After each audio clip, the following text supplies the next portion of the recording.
American Pie 2 is an American coming-of-age comedy film, and the direct sequel to the hugely successful 1999 film American Pie. The movie was produced in the United States of America, specifically under the Universal Pictures banner, and it was distributed worldwide by Universal Pictures. The film was produced by Chris Moore, Craig Perry, Warren Zide, and Chris Weitz. It was directed by James B. Rogers, who stepped in for Paul Weitz, the director of the first film. The screenplay was written by Adam Hers, who also wrote the original American Pie, ensuring that the story felt like a natural and consistent continuation of the universe established in the first film. The movie was made with a production budget of approximately $30 million and went on to become a massive commercial success, earning over $145 million worldwide at the box office, which made it one of the highest-grossing R-rated comedies of its time. The film belongs to the teen comedy and coming-of-age genre, carrying forward the same spirit of humor, friendship, romance, and self-discovery that made the first film a cultural phenomenon. It blends crude humor with genuinely heartfelt moments, making it a film that resonates not just for its laughs but also for its emotional depth about friendship and growing up. Plot details. The story of American Pie 2 picks up roughly 1 year after the events of the first film. The group of friends, Jim, Oz, Kevin, Finch, and Stifler, have all completed their freshman year of college and are now returning home for the summer. Rather than spending the summer at their respective family homes, the group decides to rent a beach house at a lake in Grand Harbor, Michigan, with the goal of throwing the greatest party of their lives before summer ends and they have to head back to college. Each character is dealing with his own personal journey and emotional arc throughout the summer. Jim Levenstein, the lovable and perpetually awkward main character, is still struggling with his confidence when it comes to women and relationships. He finds out that Nadia, the foreign exchange student he had a humiliating encounter with in the first film, is planning to return to visit him before the summer is over. Desperate to improve his skills and not embarrass himself again, Jim reaches out to the one person he believes can help him, Michelle Flaherty, the quirky band camp girl he slept with at prom in the first film. What begins as a simple arrangement between the two slowly evolves into something much deeper and more meaningful as the summer progresses. Kevin Myers, who had a serious relationship with Vicky in the first film but has since broken up with her, spends much of the movie trying to figure out whether he is truly over her. When Vicky returns to town during the summer, Kevin is forced to confront his feelings and decide what he really wants from life and love. Oz and his girlfriend Heather are in a long-distance relationship, with Heather spending the summer studying abroad in Barcelona. The two struggle to maintain their connection across the distance, and Oz genuinely grapples with the emotional weight of missing someone he deeply cares about. This subplot gives the film one of its more sincere and touching emotional beats. Paul Finch, the refined and intellectual member of the group, is still obsessed with Stifler's mom, whom he had an encounter with at the end of the first film. His desire to reconnect with her is a running joke throughout the movie that eventually pays off in memorable fashion. Steve Stifler, the loud, brash, and endlessly entertaining wild card of the group, is as outrageous as ever. He is constantly competing with the others, getting himself into ridiculous situations, and stealing scenes with his explosive personality. Despite his over-the-top behavior, there are moments in the film where Stifler shows surprising emotional vulnerability, particularly in his complicated friendship with Finch. A major comedic set piece in the film involves Jim, Finch, Kevin, and Stifler going to do a job painting a house, only to discover that the two women living there are convinced that the boys are a couple. The situation spirals into an increasingly absurd series of events that results in one of the funniest sequences in the entire film. As the summer builds toward the big end of summer party, Jim must make a decision about where his heart truly lies. When Nadia finally arrives, Jim realizes that his feelings have shifted in an unexpected direction, and the relationship that has been quietly developing with Michelle becomes the emotional centerpiece of the film's conclusion. The movie ends on a warm and satisfying note, bringing the group back together for their big party while resolving each character's personal journey in a way that feels earned and genuine. Cast. The film features the return of almost the entire original cast, which was a massive part of its appeal and commercial success. Jason Biggs leads the film as Jim Levenstein, delivering another wonderfully awkward and endearing performance that anchors the movie emotionally. Alison Hannigan returns as Michelle Flaherty and gives arguably her best performance in the franchise, bringing a warmth and comedy to the role that elevates every scene she is in. Sean William Scott returns as Steve Stifler, and is in many ways the comedic engine of the film. His performance is bigger, louder, and even more committed than in the first movie, and he is genuinely hilarious throughout. Chris Klein returns as Oz, and his storyline with Heather gives the film some of its most sincere and romantic moments. Thomas Ian Nicholas is back as Kevin, handling his character's emotional arc with quiet sincerity. Eddie K. Thomas returns as Finch, continuing to play the character's pretentious but lovable personality with great comic timing. Tara Reid returns as Vicky, and Shannon Elizabeth returns as Nadia, whose imminent visit drives much of Jim's anxiety throughout the film. Eugene Levy is once again wonderful as Jim's dad, Mr. Levenstein, a character who has become one of the most beloved parts of the entire franchise. His conversations with Jim are simultaneously cringe-worthy and deeply touching. Jennifer Coolidge also returns as Stifler's mom, and Mina Suvari returns as Heather, Oz's long-distance girlfriend whose absence is felt deeply in their scenes together. The ensemble cast works beautifully together, and the chemistry between the actors feels completely natural, which makes perfect sense given that they had already made a film together and had clearly developed real friendships both on and off screen. Release date and reception. American Pie 2 was released in the United States on August 10, 2001. The film was given a wide theatrical release and immediately became a box office sensation. It opened at number 1 at the domestic box office, earning over $45 million in its opening weekend, which at the time was a record for an R-rated comedy.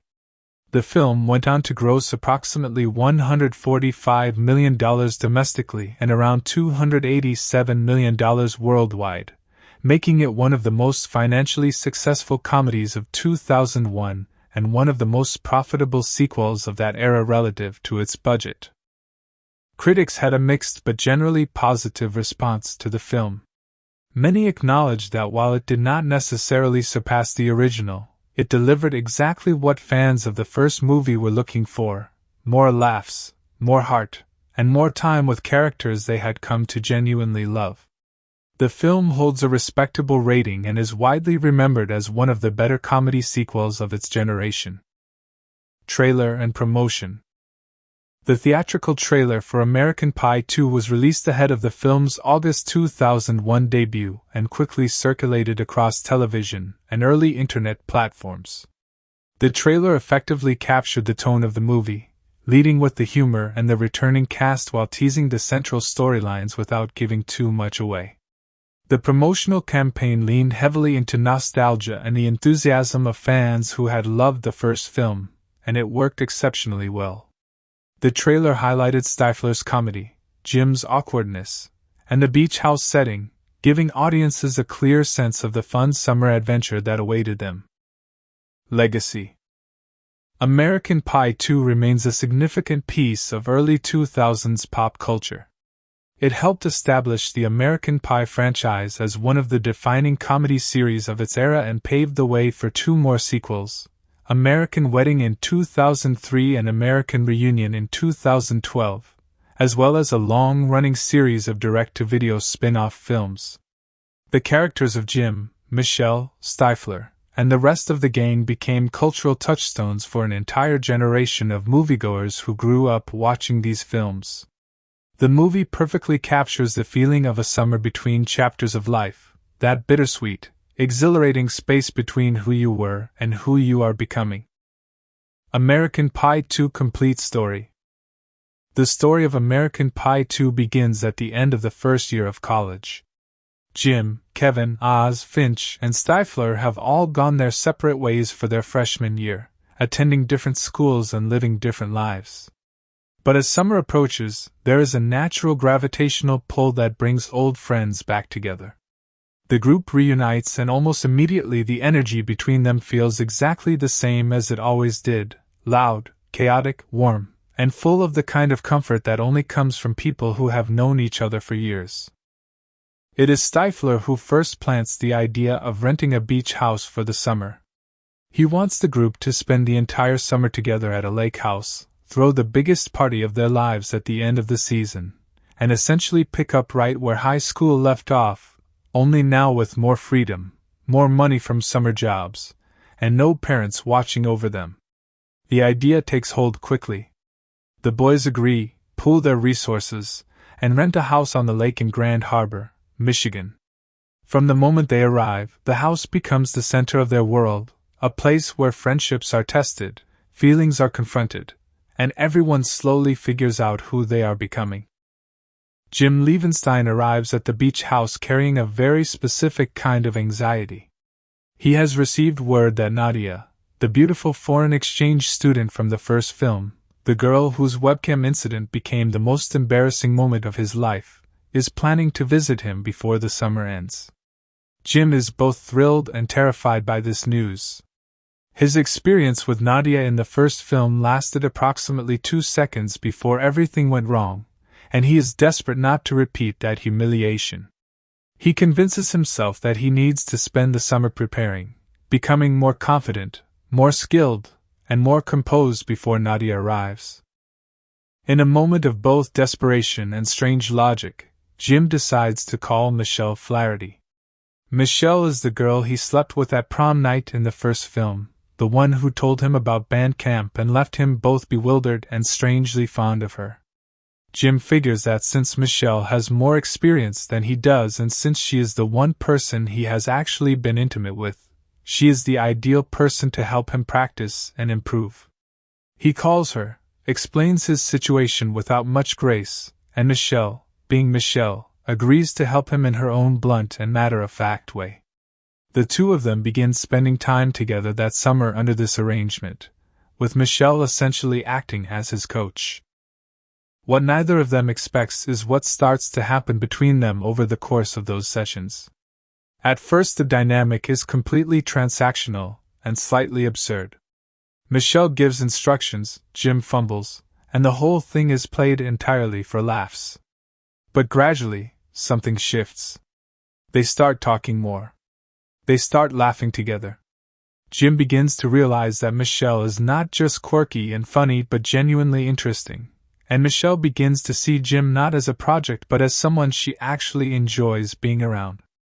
The emotional undercurrent building between them is quiet at first, easy to miss beneath all the comedy, but it is there from early on, growing stronger with every scene they share. Meanwhile, Kevin Myers is wrestling with his own emotional situation.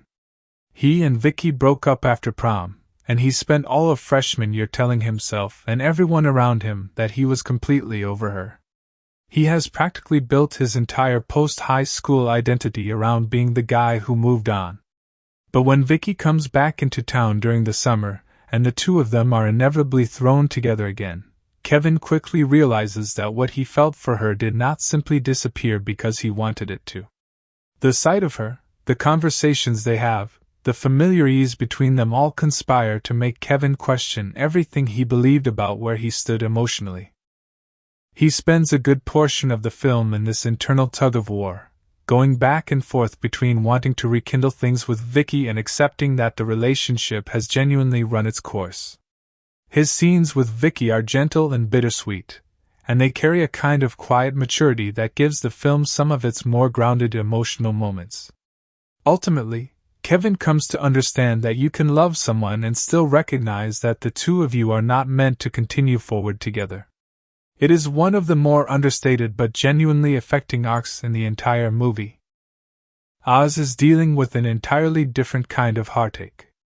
His girlfriend Heather is spending the summer studying abroad in Barcelona, which means the two of them are separated by an ocean for months. They try to stay connected through phone calls and whatever communication is available to them, but long-distance relationships are hard, and the distance weighs on Oz throughout the summer. He misses her deeply and genuinely, and there are moments in the film where you can see the effort it takes for him to stay present with his friends while his heart is somewhere else entirely. His devotion to Heather is portrayed without irony or mockery, and it gives us a kind of quiet dignity that makes him one of the more sympathetic characters in the film. Finch, the intellectual of the group, is still completely and utterly consumed by his encounter with Stifler's mom at the end of the first film. He has essentially romanticized the entire thing in his mind, building it up into something almost mythological. He spends the summer carrying this obsession with him, bringing it up at inopportune moments, and making it very clear that as far as he is concerned, whatever happened between him and Stifler's mom is not finished. The rest of the group finds this equal parts hilarious and baffling, particularly Stifler, who is understandably horrified by the entire situation. The tension between Finch's genuine romantic fixation and Stifler's visceral disgust is one of the running comedic threads of the film, and it pays off in a big way by the end.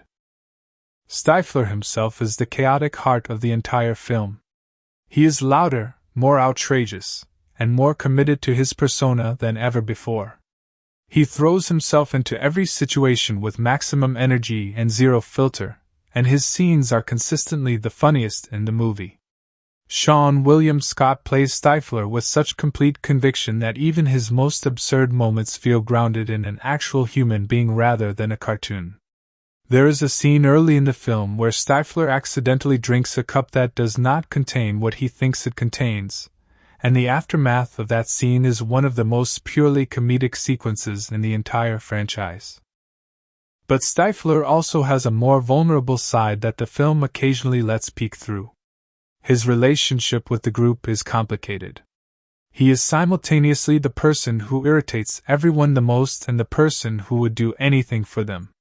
He wants to be included, wants to matter, and beneath all the swagger and the shouting, there is someone who simply wants to belong. The film does not dwell on this too heavily, but it allows those moments to exist, and they give Stifler a dimension that makes him more than just comic relief. One of the most memorable extended sequences in the film involves Jim, Kevin, Finch, and Stifler taking on a summer job painting a beach house. When they arrive at the house, they discover that the two women living there, named Danielle and Amber, have somehow gotten the impression that two of the boys are a couple. Rather than correcting the misunderstanding immediately, the boys find themselves trapped in an increasingly elaborate situation where they have to keep up the pretense in order to continue being invited into the house. The scene escalates in wildly unexpected directions, involving instruments, demonstrations, and a series of escalating demands from Danielle and Amber that put everyone in extraordinarily uncomfortable positions. It is a long sequence, and it is brilliantly constructed, building and building until the whole thing collapses under the weight of its own absurdity. As the summer continues, Jim's sessions with Michelle become less about practice and more about genuine connection. The two of them develop a rhythm together that feels completely natural. Michelle is always honest with Jim in a way that is occasionally brutal but never unkind.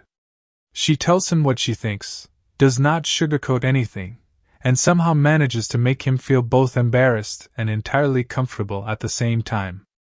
Jim, for his part, starts to look forward to their time together in a way that has nothing to do with Nadia anymore. He is not fully aware of this shift while it is happening, which is part of what makes it so effective dramatically. The boys also spend time reconnecting with girls from their high school days, navigating the social world of the lake town, attending parties, working their summer jobs, and spending long evenings on the deck of the beach house talking about life, college, relationships, and where everything is headed. These quieter moments are part of what gives the film its warmth. It is not just a movie about pranks and parties. It is a movie about five friends trying to hold on to something precious before time moves them further apart. Jim's dad, played brilliantly by Eugene Levy, makes several appearances throughout the film and is consistently one of the highlights whenever he shows up. His relationship with Jim is one of the sweetest and most genuinely funny aspects of the entire franchise.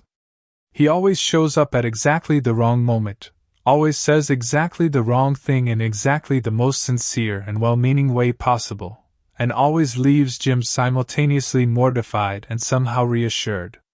Their conversations about life, relationships, and growing up are delivered with total earnestness, and Eugene Levy never once plays the character for cheap laughs.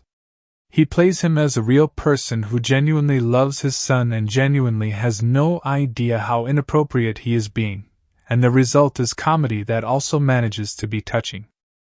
As the summer draws toward its end, the pressure mounts. The big party is approaching. Nadia is on her way. Jim realizes with sudden clarity that his feelings for Michelle are not something he can ignore or push aside. Throughout the course of the summer, without either of them fully intending it, something real has developed between them. The time they spent together, the conversations, the laughter, the honesty, all of it has added up to something that matters. Jim is faced with a choice that is not really a choice at all once he is honest with himself. When Nadia arrives, she is as beautiful and charming as ever, and Jim initially tries to be the version of himself he spent the summer preparing to be. But something is wrong. Or rather, something is right, just not in the direction he expected. He is not the same person he was when Nadia left. The summer changed him, not through some dramatic event but through the slow, quiet accumulation of real experience with someone who actually knew him.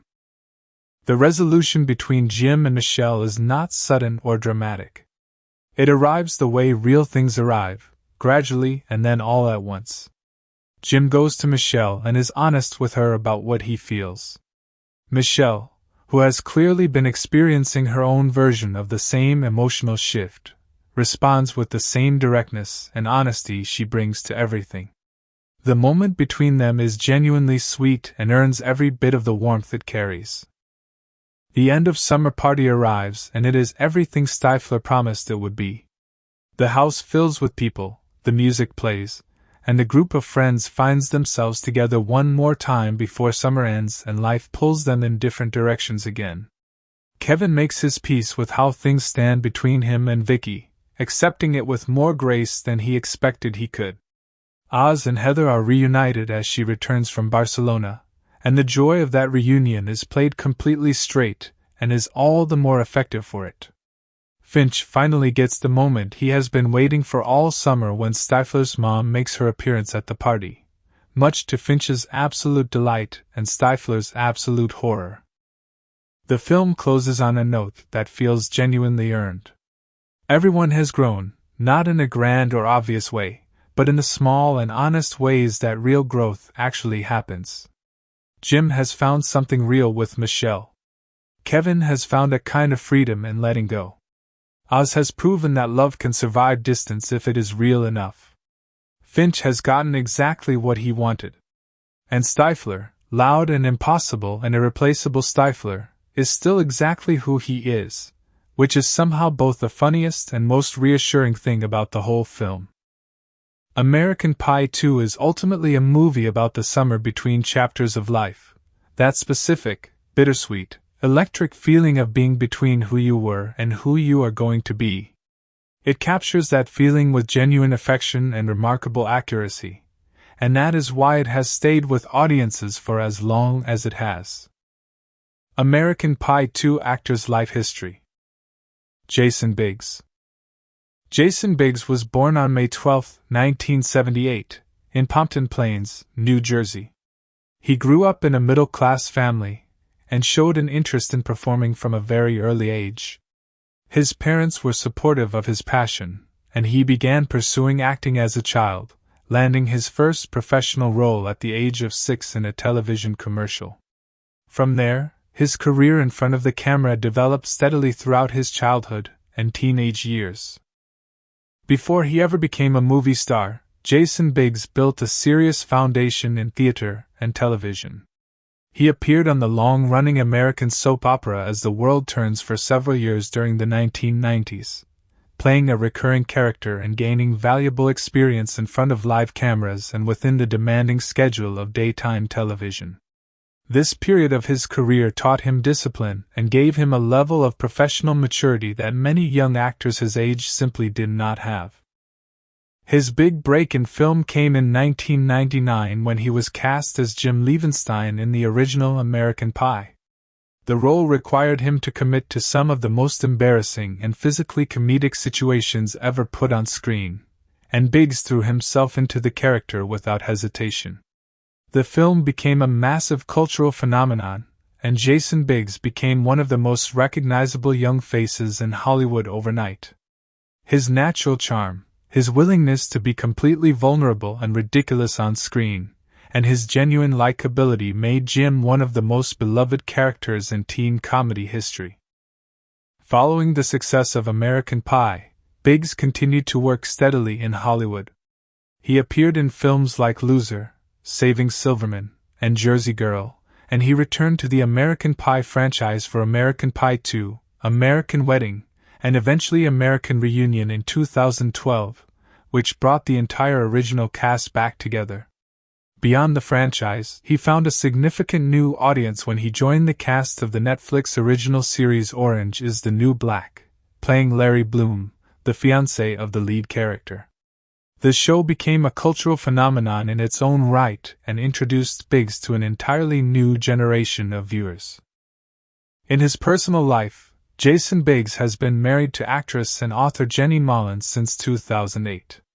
The two have children together and have spoken openly about their relationship and family life in interviews over the years. Biggs has been candid about various personal struggles throughout his life and career, and he has maintained a public presence through social media where he is known for his humor and honesty. He remains one of the most warmly regarded figures from the early 2000s era of Hollywood comedy. Seann William Scott. Seann William Scott was born on October 3, 1976, in Cottage Grove, Minnesota. He grew up in a large family in the Midwest and had a relatively modest upbringing.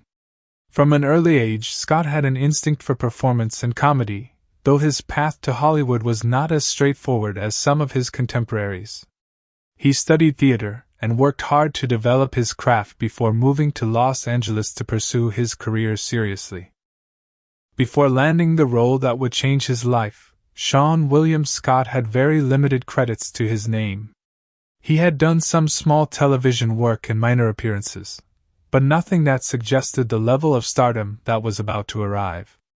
When he was cast as Steve Stifler in the original American Pie in 1999, very few people knew who he was. Within weeks of the film's release, everybody did. Stifler became one of the most iconic comedic characters of the entire decade, and Scott's fearless, high-energy portrayal of the character was a massive part of why the film connected so powerfully with audiences. What made Scott's performance as Stifler so remarkable was his complete commitment to the role. He never played the character with any sense of self-consciousness or distance. He dove into Stifler's obnoxiousness, his arrogance, his strange vulnerability, and his ridiculous energy with total conviction, and the result was a character who could have been deeply unlikable but instead became one of the most entertaining and oddly endearing figures in the franchise. After American Pie made him famous, Scott went on to build a diverse filmography that showed he was more than just a one-note comedian. He appeared in Dude, Where's My Car, Road Trip, Evolution, and The Rundown opposite Dwayne Johnson, where he demonstrated genuine action comedy chops. He also appeared in Role Models, which became a cult favorite, and showed in that film that he could deliver a more layered performance when the material demanded it. Scott has also spoken in interviews about the personal cost of early fame and the challenges of navigating Hollywood after becoming known for a very specific kind of comedy. He has been somewhat private about his personal life over the years, which has contributed to a sense of mystery around him compared to some of his more publicly visible contemporaries.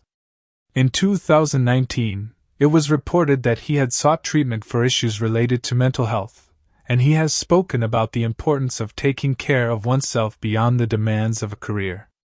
He remains respected within the industry and is remembered by fans of the franchise with enormous affection.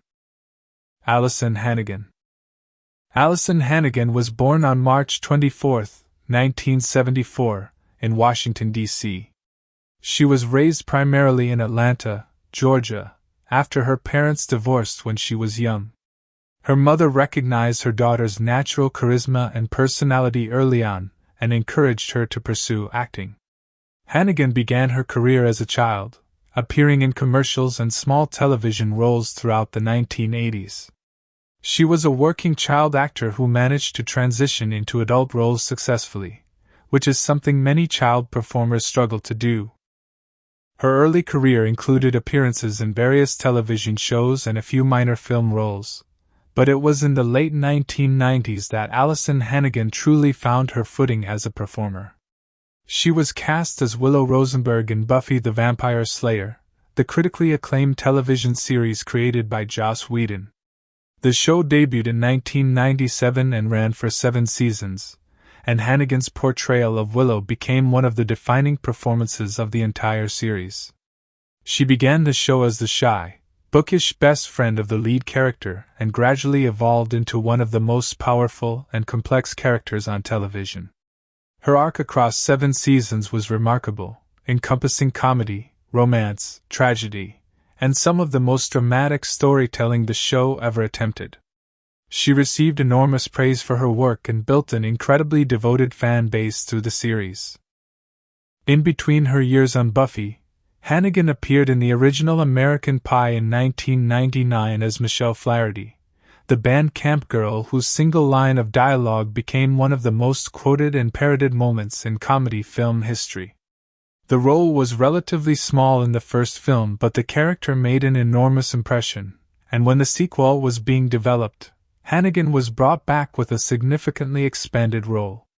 Her performance in American Pie 2 was widely regarded as one of the highlights of the film, and she brought a warmth and comedic energy to Michelle that elevated the entire movie. After Buffy ended in 2003, Hannigan transitioned into another era-defining television role when she was cast as Lily Aldrin in How I Met Your Mother, the CBS sitcom that premiered in 2005 and ran for 9 seasons. The show became one of the most popular sitcoms of its era, and Hannigan's performance as Lily was central to its success. She played the character with enormous range, moving fluidly between broad comedy and genuinely emotional moments, and she was consistently one of the most praised members of the ensemble cast. In her personal life, Alyson Hannigan met actor Alexis Denisov on the set of Buffy the Vampire Slayer, where he played a recurring character. The two began a relationship that led to marriage in 2003, and they have remained together ever since, raising 2 daughters. She has spoken warmly about her family life in interviews and is widely regarded within the industry as one of the most genuinely kind and professional people to work with. Her career spans more than 4 decades of consistent, high-quality work across comedy, drama, and everything in between. Chris Klein. Chris Klein was born on March 14, 1979, in Hinsdale, Illinois. He grew up in the Midwest and had a relatively ordinary childhood before his life changed dramatically through a chance encounter with Hollywood. He was discovered while performing in a school production, which led to him being cast in the 1999 film Election alongside Matthew Broderick and Reese Witherspoon. His performance in that film caught the attention of the casting team for American Pie, and he was brought in to audition for the role of Oz. Klein's portrayal of Oz in the American Pie franchise was defined by a kind of earnest, good-natured sweetness that set the character apart from the rest of the group. While Jim was awkward, Stifler was aggressive, Kevin was thoughtful, and Finch was pretentious, Oz was simply genuine. He was the jock with a sensitive side, and Klein played that combination with a naturalness that felt completely unforced. His relationship with Heather in both the original and the sequel gave the franchise some of its most sincere romantic moments. After the American Pie films, Cline appeared in several other projects including Rollerball, We Were Soldiers, and Just Friends. He also had a high-profile personal relationship with actress Katie Holmes that lasted several years and was extensively covered by the media at the time. Cline has spoken in interviews about the difficulties he faced personally during certain periods of his career, including challenges related to alcohol, and he has been open about the work he did to address those issues and rebuild both his personal life and his professional standing. Cline returned for American Reunion in 2012 and has continued to work in film and television. He is remembered fondly by fans of the franchise and is regarded as someone who brought genuine heart to a genre that could easily have had none. Thomas Ian Nicholas. Thomas Ian Nicholas was born on July 10, 1980, in Augusta, Georgia. He began his career as a child actor and built up a significant body of work before most people his age had even thought about professional life.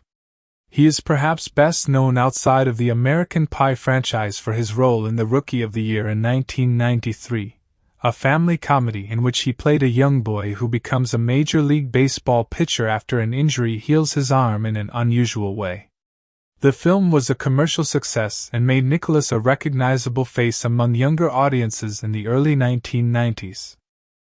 He continued to work through his teenage years, appearing in various films and television projects before landing the role of Kevin Myers in the original American Pie.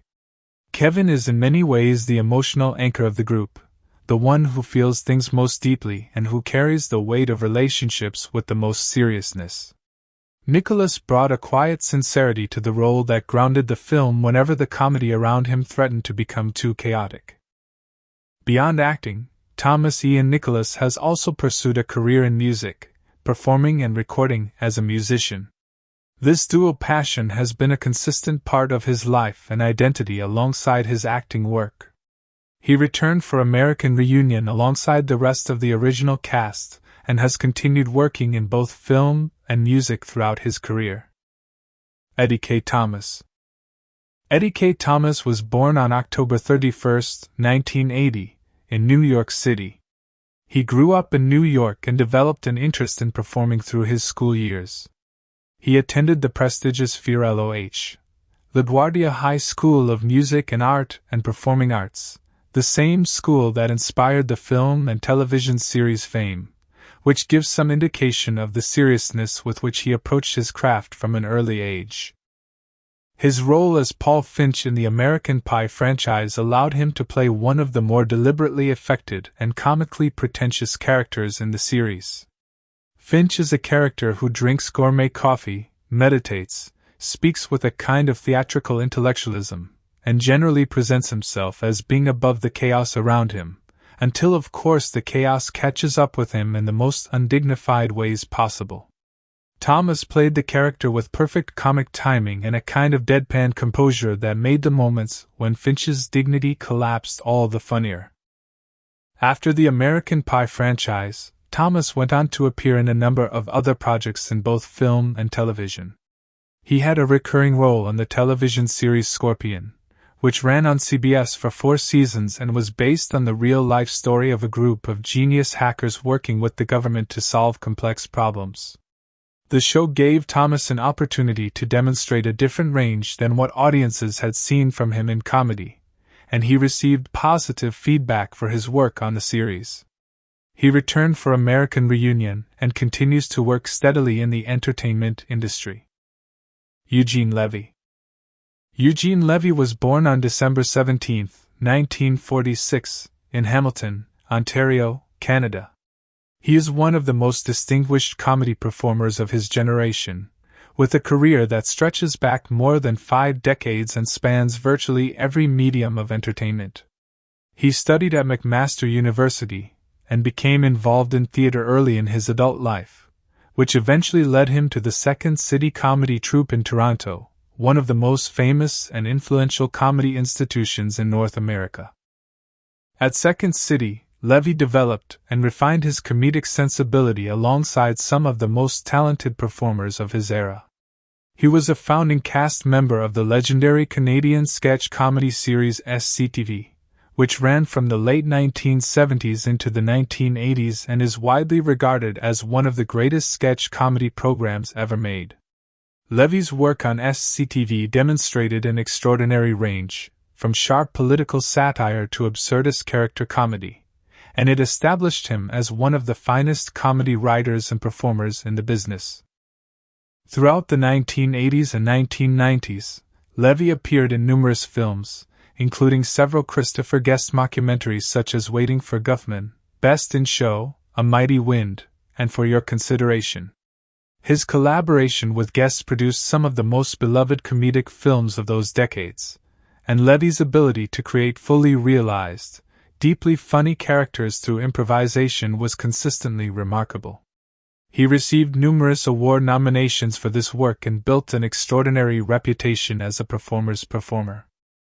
His role as Jim's dad in the American Pie franchise introduced him to an entirely new generation of audiences. The character is one of the great comic creations of modern film comedy, a man so earnest, and so well-meaning and so completely oblivious to the effect he has on his son that every scene he appears in becomes immediately hilarious. Levy brought a genuine warmth to the role that prevented the character from ever feeling cruel or mean-spirited. He is not embarrassing his son out of insensitivity. He is embarrassing his son because he genuinely loves him and genuinely does not understand why any of this is embarrassing. In recent years, Eugene Levy reached yet another peak in his career when he co-created and starred in Schitt's Creek alongside his son Dan Levy. The show, which ran for 6 seasons and concluded in 2020, became one of the most beloved television comedies of its era and swept the Emmy Awards in its final season in a historic fashion. The show's warmth, its humor, and its genuine emotional depth won over audiences around the world, and Levy's performance as Johnny Rose was widely praised as some of the finest work of his entire career. He is universally regarded as one of the greatest comedy talents that Canada and indeed North America has ever produced.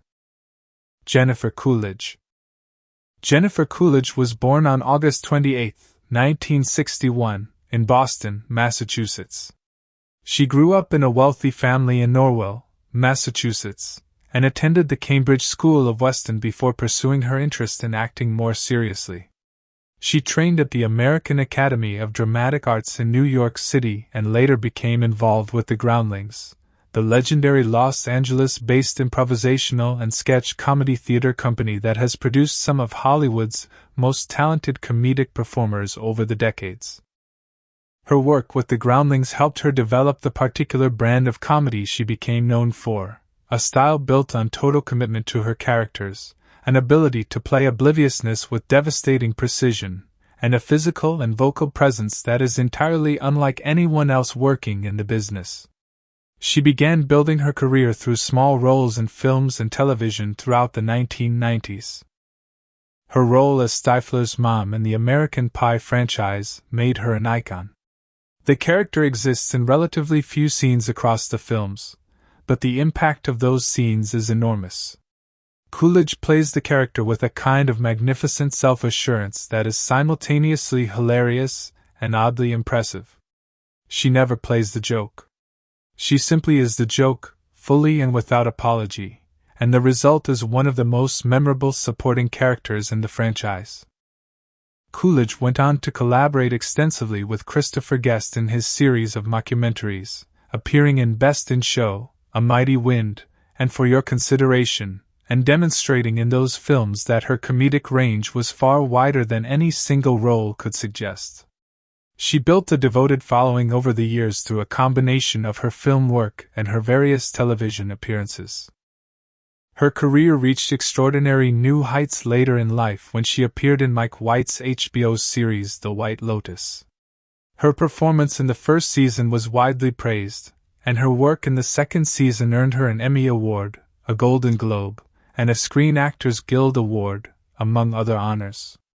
The recognition she received was a long-overdue acknowledgement of a performer who had been delivering exceptional work for decades.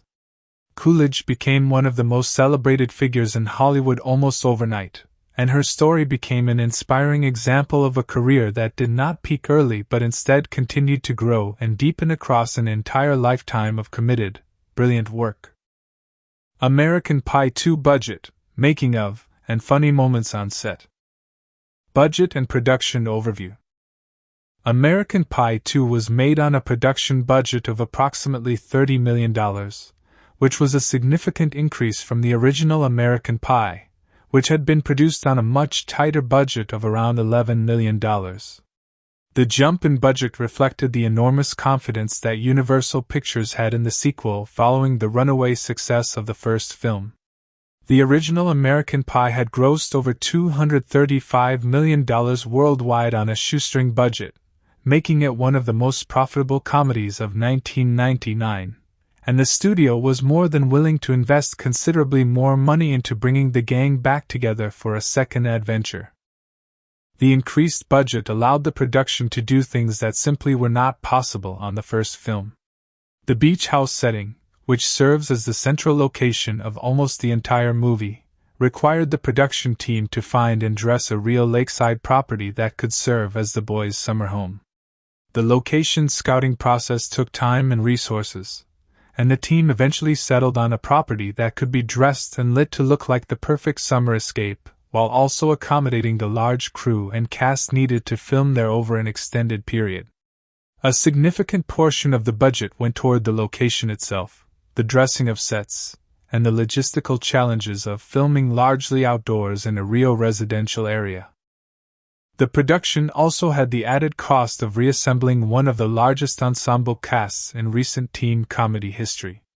Almost every major cast member from the original film returned for the sequel, and negotiating contracts for that many recognizable, and now considerably more in-demand actors required careful financial planning.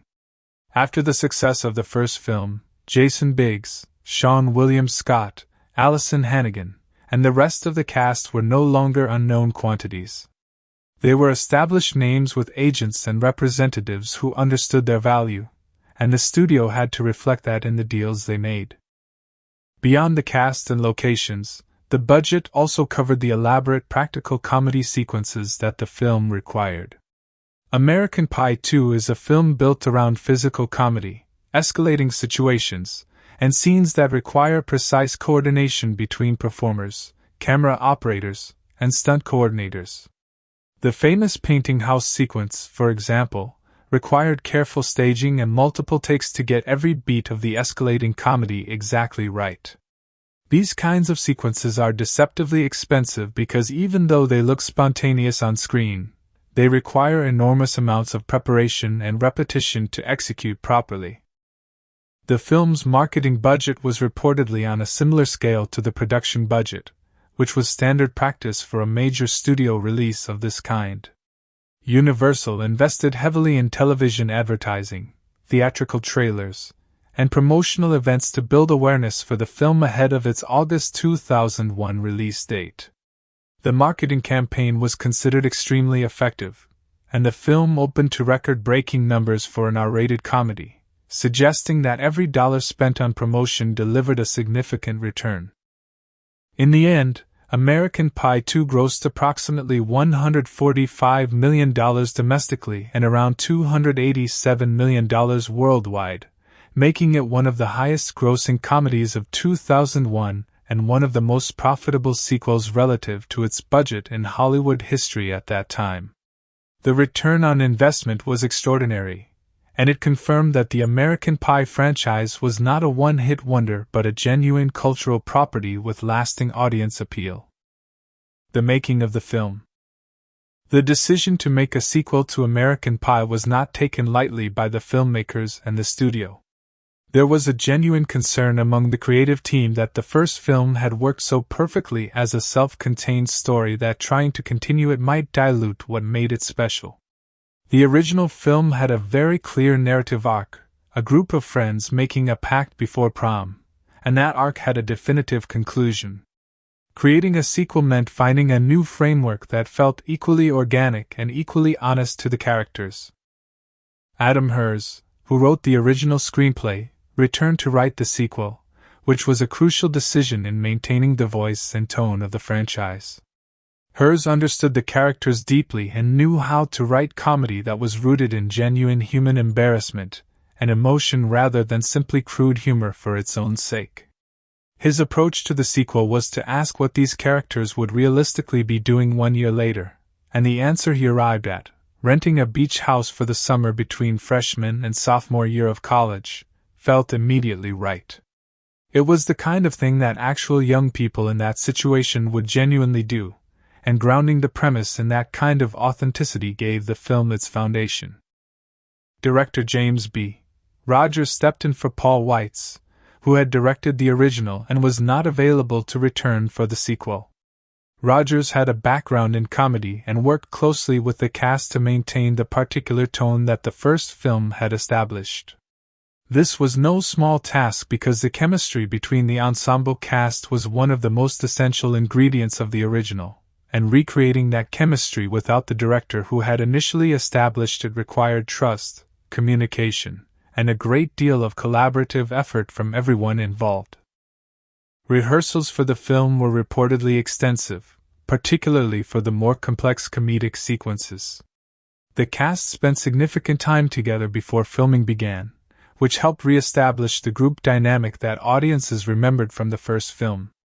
Because so many of the actors had spent time apart, making other projects in the year between the two films, getting back into the rhythm of playing these specific characters together required deliberate effort.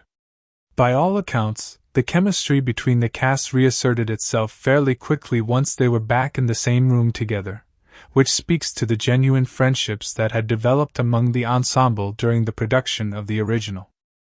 Filming took place over a period of several months, primarily in California with some additional location work to achieve the Michigan lakeside aesthetic. The production team was skilled at making California locations look convincingly like the Midwest, using set dressing, lighting, and selective framing to create the illusion of a specific geography without the logistical challenges and expense of actually filming on location in Michigan. Funny and memorable moments on set. One of the most widely discussed aspects of the production was the genuine camaraderie between the cast members, which frequently spilled over into on-set behavior that was as funny and chaotic as anything in the actual film. The ensemble had become genuinely close during the making of the first movie, and by the time they reconvened for the sequel, they had the kind of relaxed, trusting relationship that allowed them to push each other to funnier places and take risks that they might not have attempted with strangers. Sean William Scott was reportedly one of the primary sources of on-set chaos throughout the production. His portrayal of Stifler required him to maintain an almost manic energy throughout filming, and the line between Sean William Scott in character and Sean William Scott simply being himself apparently became quite blurred on certain days. Cast members have described him as someone who never really stopped being funny between takes, which was simultaneously exhausting and deeply entertaining for everyone around him. He had a habit of improvising additional lines and behaviors that were not in the script, and while not all of them made it into the final film, many of them kept the cast and crew in a state of constant, barely suppressed laughter. Jason Biggs has spoken in various interviews about the particular challenges of filming some of his characters' more physically demanding comedic scenes.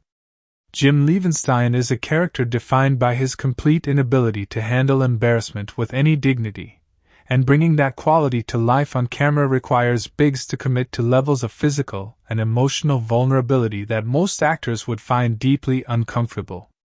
By the time of the sequel, Biggs had developed a kind of professional ease with this kind of performance, but that ease did not mean the scenes were any less awkward to actually shoot.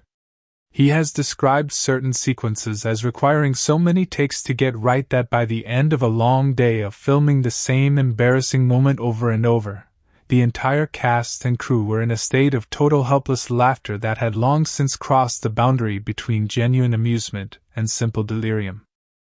The famous painting house sequence, which involves Jim, Kevin, Finch, and Stifler in an escalating series of increasingly ridiculous situations with the two women who live in the house, was reportedly one of the most challenging sequences to film because it required perfect timing and escalating commitment from all four actors simultaneously. The sequence builds on itself in a very precise way, and getting the exact right beat and rhythm required numerous takes and a great deal of trial and error.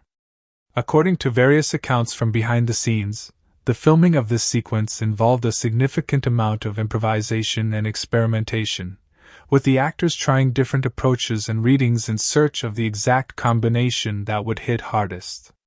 The process was described as both creatively exciting and occasionally maddening, as finding that perfect comedic rhythm can feel impossibly elusive right up until the moment it suddenly clicks into place. Eugene Levy's presence on set was apparently something of a stabilizing and deeply amusing force for the rest of the cast. Levy is one of the most technically accomplished comedic performers in the business, with decades of experience and a level of craft that the younger cast members deeply respected. At the same time, his character's particular form of comedy, the relentlessly well-meaning father who has absolutely no idea how inappropriate he is being, required him to deliver his lines with a specific kind of earnest sincerity that made his scenes with Jason Biggs genuinely funny even without any scripted punchlines. Cast members have described watching Levy work as a master class in comedic restraint. Where other performers might signal a joke coming, Levy simply exists in the reality of his character and lets the comedy emerge entirely from that reality, which is a much more sophisticated and ultimately more effective approach. Allison Hannigan was reportedly one of the hardest working members of the cast, which is saying something given the general level of commitment across the entire ensemble. Her character Michelle requires a very specific balance between comedy and genuine warmth, and Hannigan worked carefully to make sure that every scene she played landed both the laugh and the emotional beat. The scenes between her and Jason Biggs, in which their characters gradually develop real feelings for each other beneath the comic surface of their arrangement, required particular delicacy. Both actors have spoken about the effort that went into making those scenes feel natural and earned rather than forced or rushed. The beach house setting itself created its own share of memorable on-set moments. Filming largely outdoors in a residential location with a large cast and crew is inherently unpredictable, and the production dealt with the usual challenges of weather, lighting changes, and the general chaos of trying to control an outdoor environment. Cast members have recalled days when conditions changed so dramatically between the morning and afternoon that sequences that were meant to match visually ended up looking like they were filmed in completely different weather, requiring the production team to find creative solutions on the fly. Stifler's mom scenes involving Jennifer Coolidge were apparently accompanied by a great deal of barely controlled laughter from the crew. Coolidge has a quality on set that is similar to her quality on screen. She commits so completely and so fearlessly to her characters that watching her work is inherently funny even when the cameras are not rolling. The scenes involving Finch and Stifler's mom required careful choreography and timing, and the rehearsal process for those scenes was reportedly as entertaining as the scenes themselves. The end of summer party sequence, which closes the film, was one of the largest and most logistically complex sequences in the entire production. It involved hundreds of extras, elaborate set dressing, and the coordination of multiple storylines reaching their conclusions simultaneously. Filming a sequence of that scale requires an enormous amount of organization and patience, and there were reportedly moments during the production of that sequence where the sheer scale of what they were trying to accomplish felt overwhelming. But by all accounts, the cast and crew approached even the most challenging days with a spirit of fun and collaboration that made the whole enterprise feel less like work and more like an extension of the summer adventure the film was trying to capture. What emerges from all accounts of the production is a picture of a genuinely happy set, a rare thing in Hollywood, where a group of people who actually liked each other made a movie together and had a genuinely good time doing it. That spirit of genuine enjoyment and genuine friendship comes through on screen, and it is a significant part of why the film works as well as it does. You cannot fake the kind of easy chemistry that the cast of American Pie 2 displays, and the fact that the off-screen reality matched the on-screen warmth made the whole production something that the people involved look back on with real fondness. American Pie 2 cultural and historical details. To truly understand American Pie 2 and why it landed the way it did, you have to understand the specific moment in American history and culture in which it was made and released. The film arrived in August of 2001, just weeks before the September 11th attacks would fundamentally change the mood, the priorities, and the cultural landscape of the United States forever. American Pie 2 belongs to a very specific window of time in American life, the final weeks of a particular kind of innocence that defined the late 1990s and the very early 2000s, a period of economic prosperity, cultural optimism, and a generational confidence that felt almost unlimited. The film is, in many ways, a perfect artifact of that moment. The late 1990s and the turn of the millennium represented a unique cultural era in America. The economy was booming, driven by the dot-com explosion and a stock market that seemed to only know how to move in one direction. Young people growing up during this period did so in an environment of relative comfort and security compared to previous generations. The Cold War was over, the country was not engaged in any major ongoing military conflict, and the prevailing cultural mood was one of expansion and possibility. This environment produced a generation of young Americans whose coming-of-age anxieties were not centered on survival or political upheaval but on much more intimate and personal questions about identity, relationships, and belonging. American Pie 2 speaks directly to those anxieties and does so in the language of that specific moment. The teen comedy genre that American Pie 2 belongs to has a long and important history in American cinema. It stretches back through films like Risky Business, 16 Candles, Ferris Bueller's Day Off, and Fast Times at Ridgemont High, all of which use the coming-of-age framework to explore broader questions about American youth, American values, and the particular pressures that young people face as they transition from adolescence into adulthood. Each generation gets its own version of these stories, told in the language and aesthetic of their specific moment, and American Pie 2 was the version that belonged to the generation that came of age at the turn of the millennium. What distinguished the American Pie films from earlier entries in the teen comedy tradition was their willingness to engage with sexuality in a way that was more explicit and more honest than anything that had come before in mainstream studio comedy. Earlier teen comedies had certainly touched on the subject, but they typically did so with a level of euphemism and restraint that reflected the cultural norms of their respective eras. The American Pie films arrived at a moment when American culture was in the midst of a significant shift in what was considered acceptable for mainstream entertainment, and they pushed those boundaries in ways that were genuinely new for the genre. This shift was not happening in isolation. The late 1990s saw American popular culture becoming increasingly open about sexuality across virtually every medium. Television shows were exploring subjects that would have been unthinkable a decade earlier. Music was becoming more explicitly sexual in its imagery and lyrics.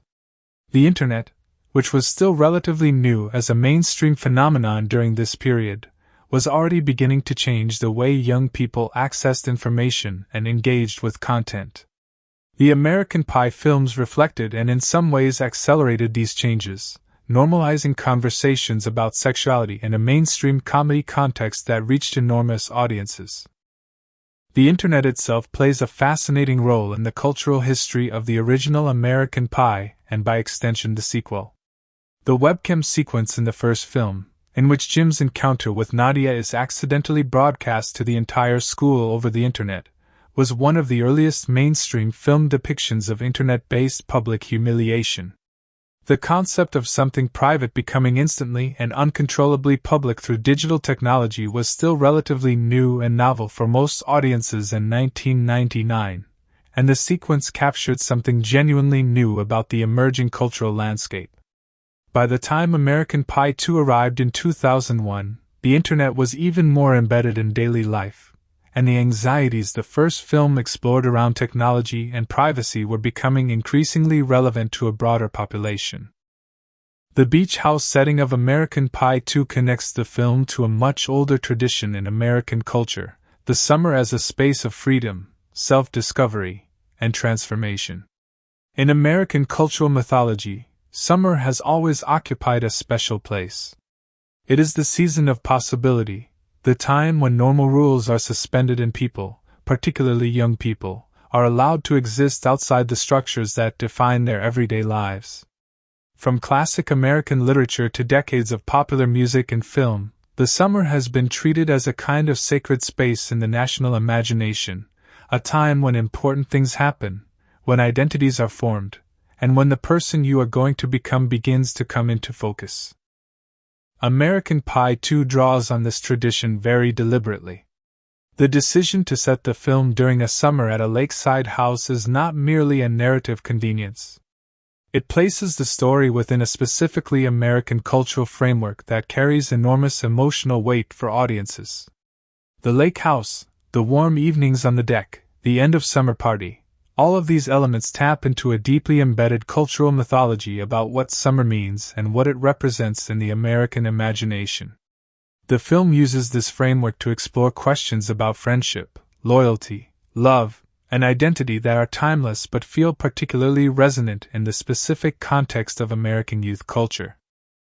The film also reflects a very particular moment in the history of American masculinity.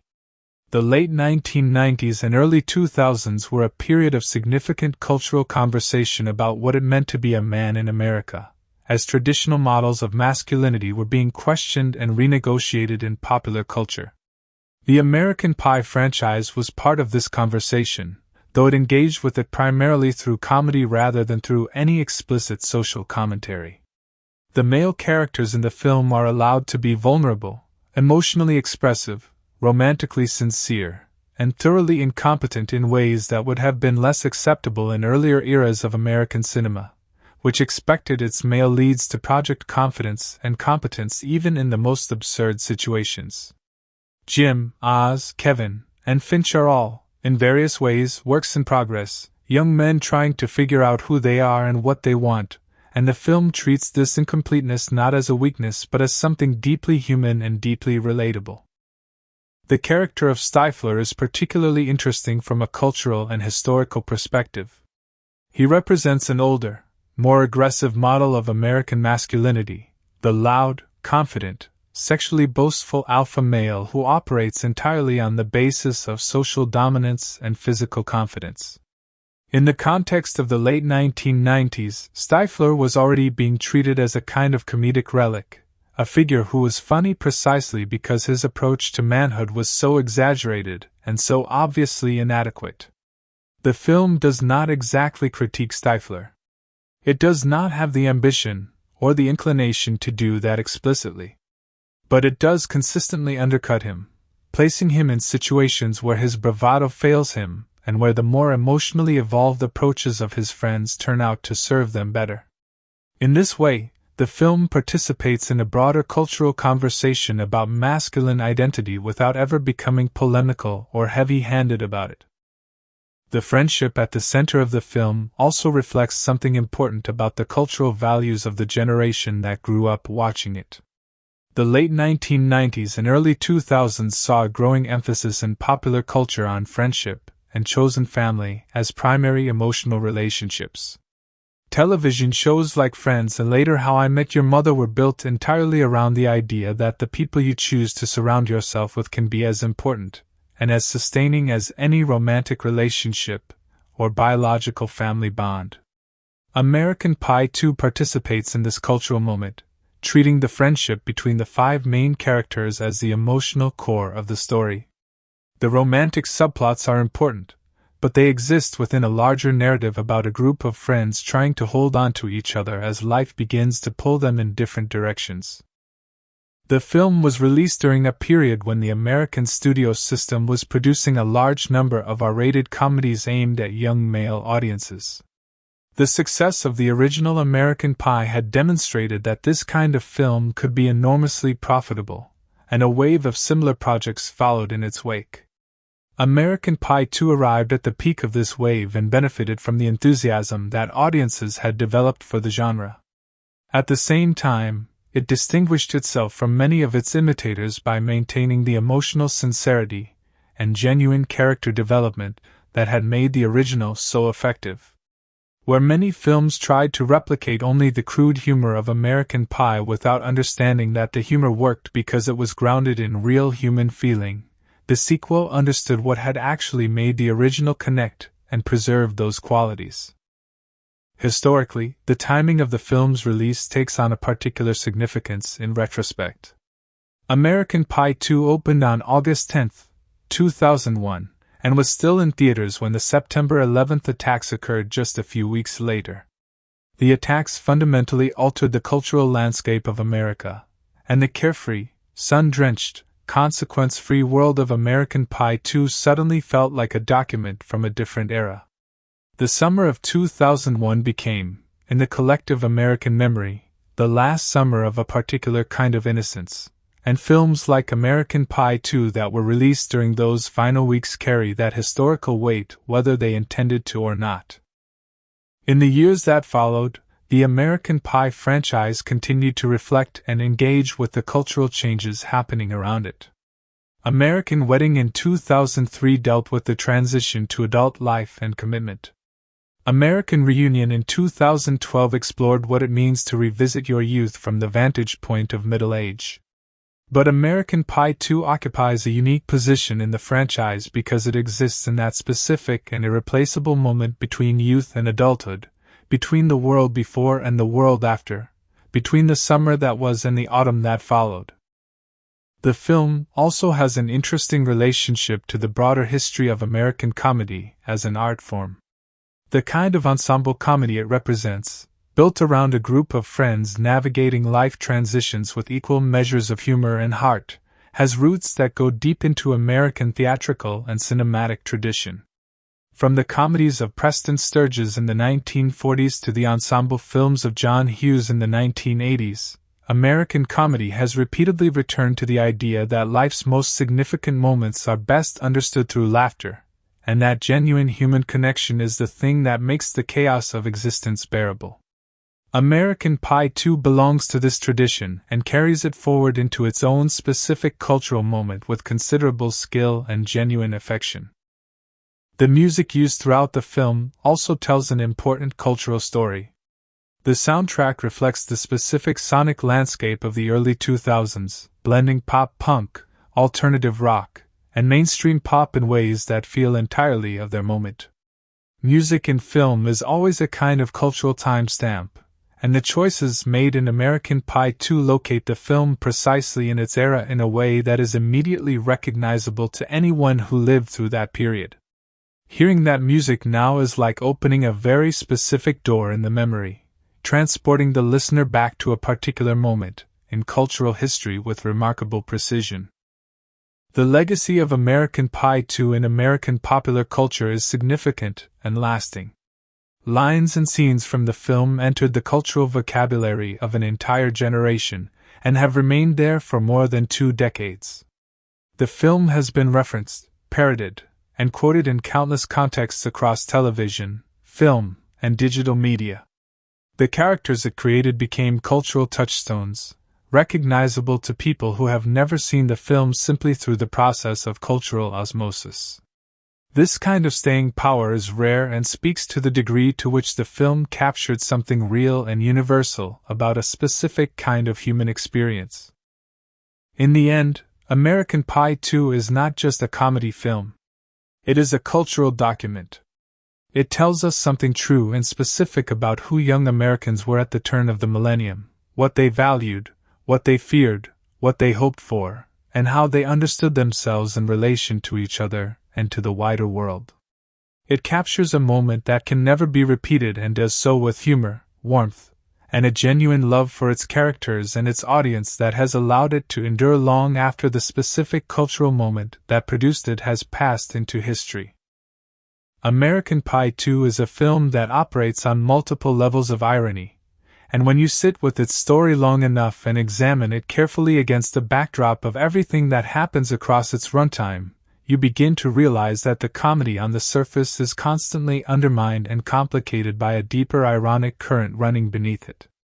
The film presents itself as a straightforward summer comedy about young men chasing fun, freedom, and physical pleasure, but what it actually delivers, almost against its own stated intentions, is a story about how human beings consistently pursue the wrong things with tremendous energy and enthusiasm while the right things sit quietly beside them waiting to be noticed.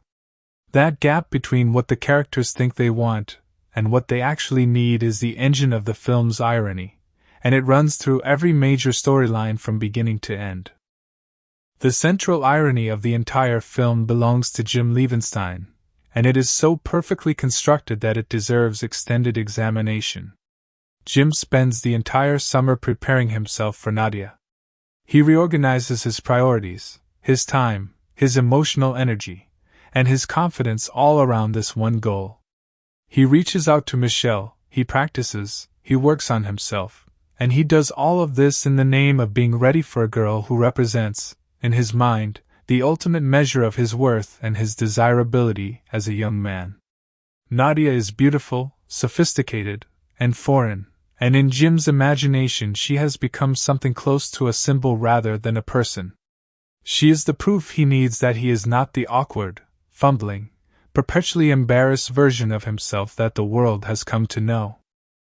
The irony is that while Jim is pouring all of this effort into preparing for an imaginary future with Nadia, something completely real is growing right in front of him. Every session with Michelle, every conversation, every moment of genuine laughter and honest connection, is building something that has actual substance and actual feeling behind it. Jim does not see it because he is not looking for it. He has already decided what the summer is supposed to be about, and what its conclusion is supposed to look like, and that predetermined vision prevents him from recognizing what is actually happening.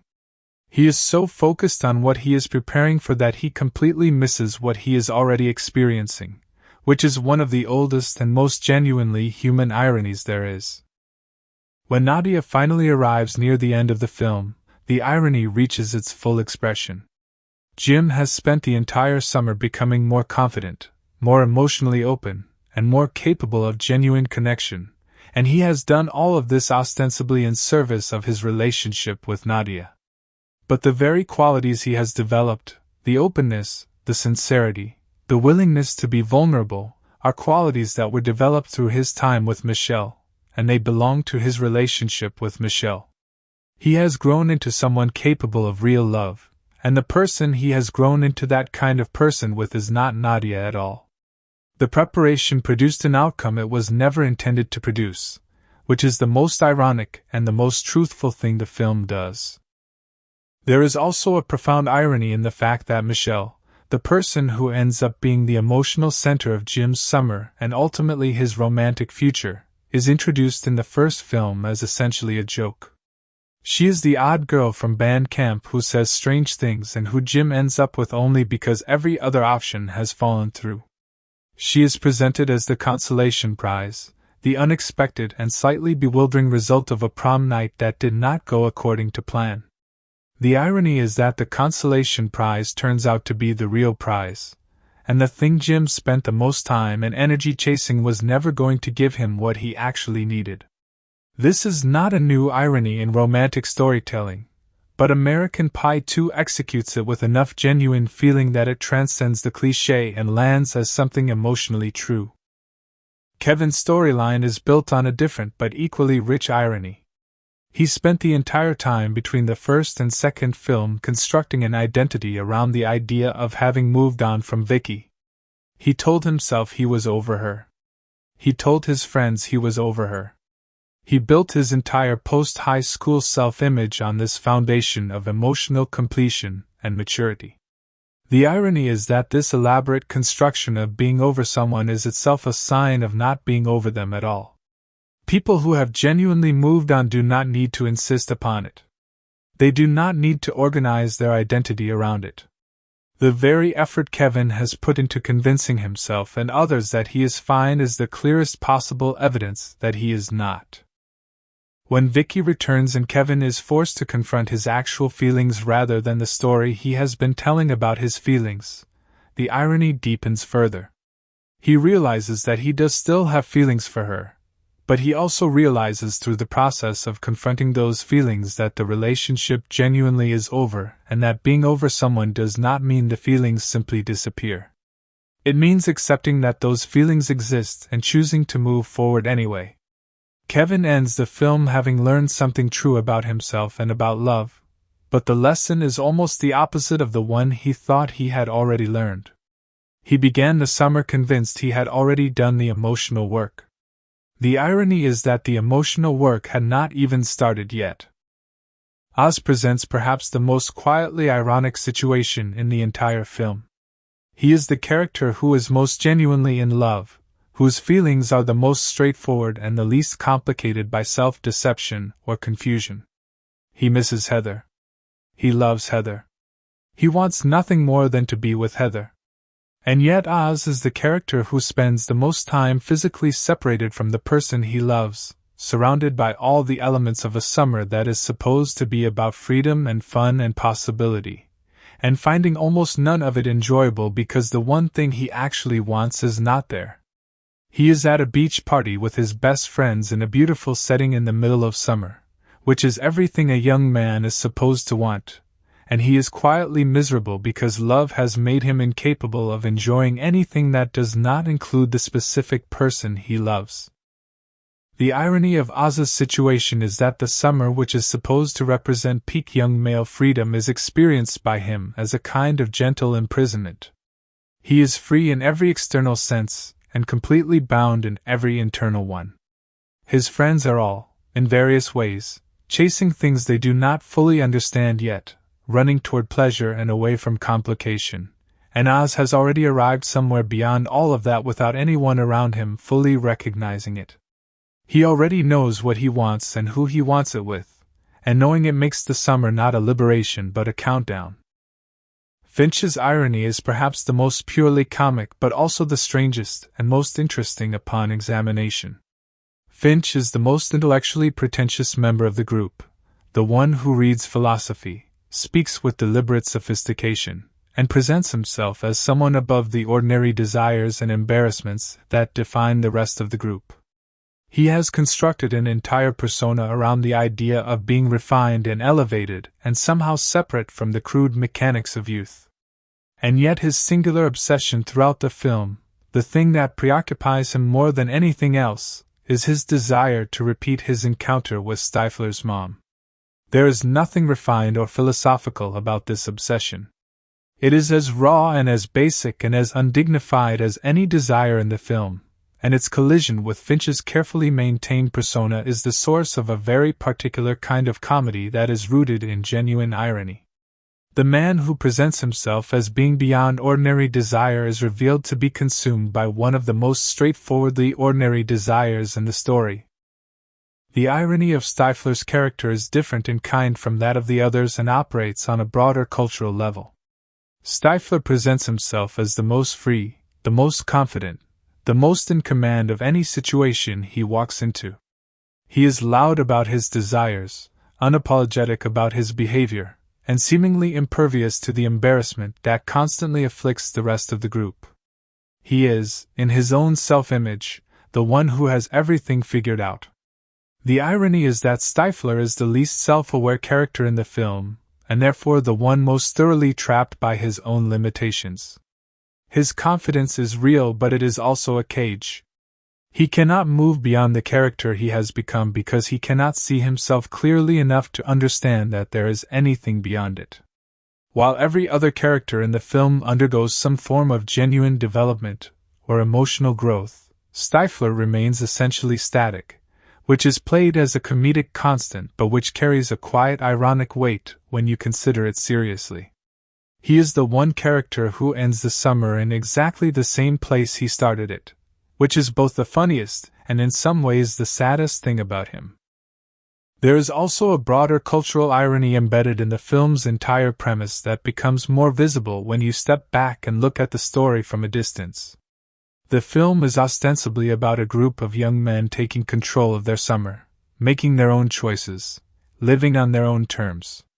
They rent the house, they set the agenda, they decide what the summer is going to be. And yet almost nothing about the summer goes according to any plan any of them had. Jim's summer does not go where he intended it to go. Kevin's summer forces him to confront things he was determined to avoid. Oz's summer is defined by absence rather than presence. Finch's summer is dominated by a single obsession. Even Stifler's summer, which appears the most aligned with his intentions, is constantly being disrupted by consequences he did not anticipate. The film is, beneath its comedy, a sustained meditation on the irony of human intention and human outcome, on the gap between what we plan and what actually happens, between what we think we want and what we discover we need, between the story we tell ourselves about who we are and the more complicated truth that emerges when life refuses to cooperate with that story. This is not an unusual theme in cinema or in literature, but American Pie 2 engages with it through the specific and irreplaceable lens of being young and not yet knowing enough about yourself to understand why your plans keep not working out the way you expected. The most beautiful and most complete irony of the entire film is the one that contains all the others. These young men come to the beach house believing that the summer is about having fun, chasing pleasure, and maintaining a connection to a version of themselves that is already beginning to slip away. What the summer actually gives them is something they were not looking for and would not have known how to ask for: growth, clarity, and in Jim's case, love. They set out to recapture the past and ended up being propelled into the future. They tried to hold on and found themselves letting go. They ran toward one set of things and arrived somewhere else entirely, somewhere better, somewhere truer, somewhere that mattered more than anywhere they had originally intended to go. And all of it happened in the space of a single summer, which is exactly how life's most important ironies tend to operate, quietly, completely, and while you are busy looking in the other direction. And that, right there, is everything you could ever want to know about American Pie 2. From its budget and production to its cast, its story, its cultural significance, and the incredible moments that happen behind the scenes, this film is so much more than just a comedy. It is a genuine piece of American cinema history that captured a generation at its most honest, most vulnerable, and most alive. It reminded millions of people around the world that growing up is messy and confusing and embarrassing and beautiful all at the same time, and it did that through laughter, which is perhaps the most powerful and most human way to tell that kind of story. What makes American Pie 2 stand the test of time is not the crude humor, although that certainly has its place. What makes it last is the heart underneath all of it. The friendship between 5 young men who would do anything for each other. The quiet love story that develops between Jim and Michelle when neither of them is looking. The bittersweet feeling of a summer that means everything precisely because you know it cannot last forever. These are not just movie moments. These are human moments. And that is why people keep coming back to this film more than 2 decades after it was first released. If you are someone who grew up watching this franchise, we hope this series of videos gave you a deeper appreciation for something you already loved. And if you are someone who is discovering these films for the first time through this channel, we genuinely hope we have made you curious enough to go and watch them for yourself, because some things you simply have to experience firsthand. This channel exists because of people like you, people who love cinema, who love stories, who love understanding not just what a film is but why it matters and where it came from. Every view, every like, every comment, and every subscription is what keeps this channel alive and growing, and we do not take any of that for granted for even a single second. So if you enjoyed this complete breakdown of American Pie 2 across all of its videos, please go ahead and hit that like button right now.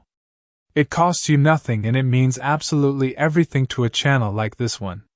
If you have not already subscribed, do that right now as well and make sure you ring the notification bell so that every single time a new video goes live, you are the very first person to know about it.